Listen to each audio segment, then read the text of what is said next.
En République démocratique du Congo, alors République du Zaïre.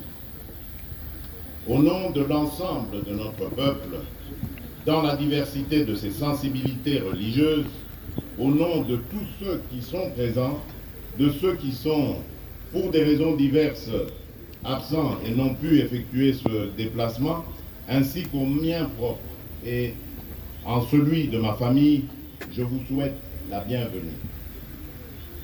Sa sainteté. La République démocratique du Congo est un grand pays au cœur du continent africain, constitué de 26 provinces dans lesquelles vivent plus de 450 tribus.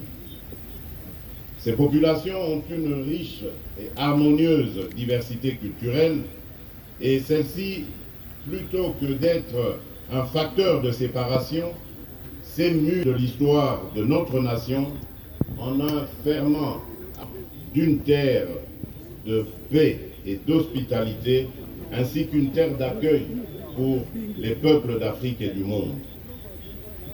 Sa sainteté.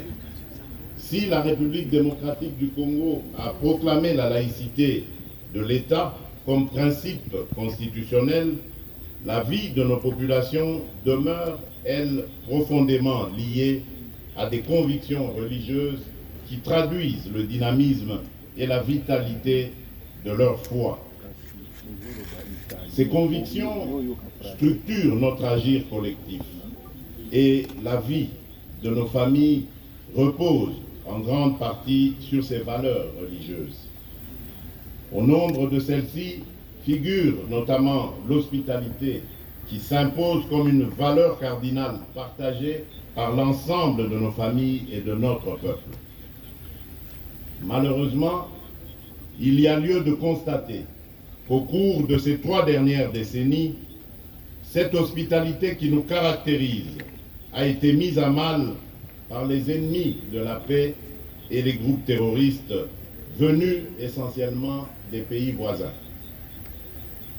Ce malheur qui dure depuis près de 30 ans fait aujourd'hui partie de notre territoire en proie à ces violences et fait de cette zone une zone en rupture de paix où, outre les groupes armés, les puissances étrangères avides de minerais contenus dans notre sous-sol commettent, avec l'appui direct et lâche de notre voisin le Rwanda, de cruelles atrocités, faisant ainsi de la sécurité le premier et grand défi du gouvernement.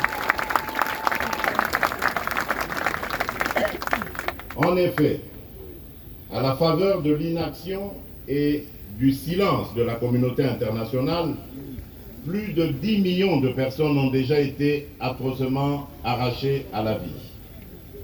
D'innocentes femmes, même enceintes, sont violées et éventrées. Des jeunes gens et enfants sont égorgés, des familles, des vieillards ainsi que des enfants sont condamnés à braver la fatigue et l'épuisement afin d'errer hors de leur maison à la recherche de la paix en raison des exactions commises par ces terroristes au service d'intérêts étrangers. Nous ne pouvions et nous ne pourrons demeurer quoi face à une telle injustice et un tel silence complice de la communauté internationale.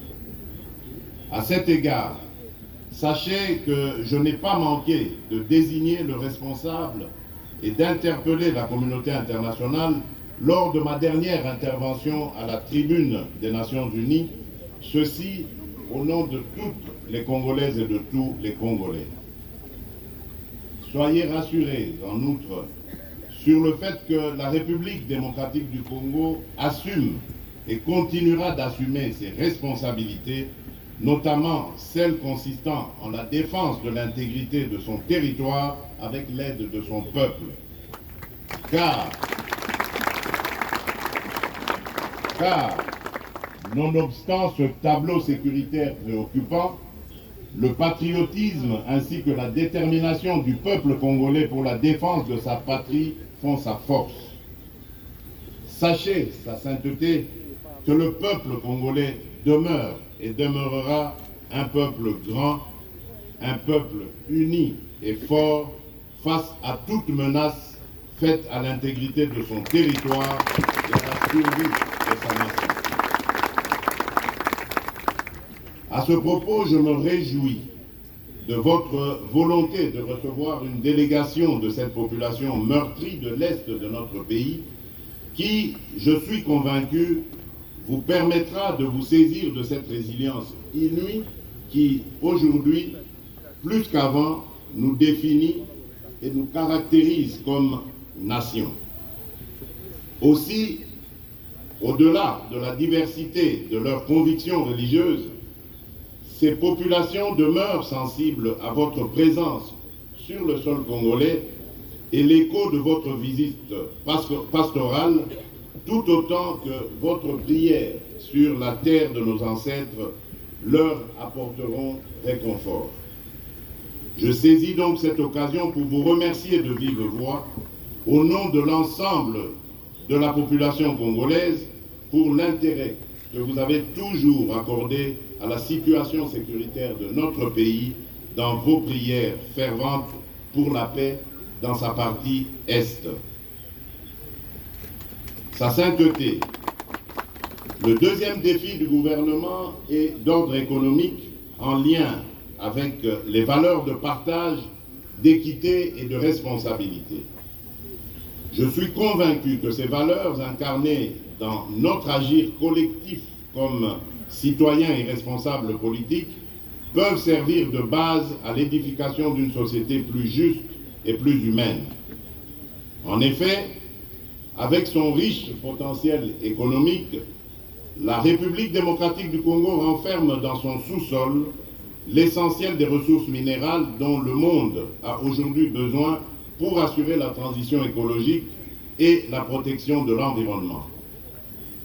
Qualifié de scandale géologique quant à l'ampleur de ses richesses et de son potentiel minier, il demeure qu'à ce jour, ces immenses potentialités ne profitent toujours pas aux Congolais. Notre responsabilité consiste à ne laisser personne au bord du chemin qui mène au développement économique en œuvrant ensemble pour le bien-être collectif dans le but d'éradiquer la pauvreté.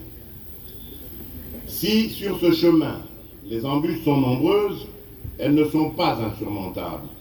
En témoigne l'engagement du gouvernement d'inclure dans le système éducatif national les plus pauvres et les plus démunis, en rendant effectif le principe pourtant constitutionnel de la gratuité de l'enseignement de base, non appliqué durant de nombreuses années. Le bénéfice de cette décision courageuse et osée est indéniable pour l'avenir de nos enfants et l'édification du Congo de demain. C'est ici l'occasion pour moi de rendre un hommage mérité à l'Église catholique en République démocratique du Congo pour les services rendus dans ce domaine. En effet, les différents gouvernements qui se sont succédés ont toujours entretenu et consolidé le partenariat avec l'Église, et en particulier l'Église catholique, pour assurer en amont l'éducation et la gestion des infrastructures éducatives et hospitalières en vue de satisfaire les besoins sociaux de base, en particulier en matière d'éducation et de santé. Cependant, et afin de pérenniser les efforts engagés, il s'est avéré nécessaire d'adapter les moyens économiques et financiers aux défis de l'évolution démographique et de la densité des populations. C'est dans cette optique que nous encourageons et exigeons des partenariats mutuellement avantageux dans l'exploitation de nos richesses, afin qu'ils concourent à l'accroissement des possibilités d'emploi ainsi qu'à l'amélioration des conditions de vie de nos populations, tout en œuvrant résolument à lutter contre la corruption et la fuite de capitaux, de sorte que ces ressources servent réellement l'intérêt de tous. Sa sainteté. Le troisième grand défi est celui de la protection de l'environnement. En effet, Pour ce qui est de ce défi, le gouvernement de la République et moi-même partageons les valeurs défendues dans votre encyclique Laudato Si, publiée en 2015, sur l'un des principaux défis auxquels l'humanité est confrontée actuellement, à savoir la lutte contre le réchauffement climatique. Tout en me réjouissant de ce que la lutte contre les changements climatiques constitue votre cheval de bataille, la République démocratique du Congo et son gouvernement sont très sensibles à l'urgence et la responsabilité qui incombe à l'humanité dans la construction de l'avenir de la planète et la protection de notre maison commune. À l'intérieur du pays, la protection de l'environnement est une composante de notre responsabilité dans l'ouverture du pays à l'exploitation des ressources et énergies fossiles. C'est ainsi que tous les marchés agréés avec des partenaires désireux d'exploiter nos ressources naturelles ne peuvent être régulièrement conclus sans qu'une étude sérieuse et préalable de l'impact environnemental du projet à exécuter soit réalisée. En outre, le gouvernement met un soin particulier à la protection de la biodiversité dans les parcs naturels disséminés sur son territoire où des espèces rares et d'importance pour l'équilibre de cette biodiversité souffrent encore de l'insécurité et où des animaux, y compris ceux en voie de disparition, sont victimes eux aussi de la barbarie des groupes armés. Tout récemment encore, nous avons lancé avec beaucoup de précautions des appels d'offres pour exploitation dans le strict respect des règles et principes de protection de l'environnement de quelques gisements pétroliers en faisant recours à de l'expertise avérée en ce domaine. Dans ce contexte de la récession économique consécutive à la crise post-Covid et au conflit armé en Ukraine, ce choix judicieux permettra sur le long terme à notre économie d'amortir durablement le choc lié à ces crises et de permettre à notre peuple de tirer enfin avantage des richesses de son sous-sol.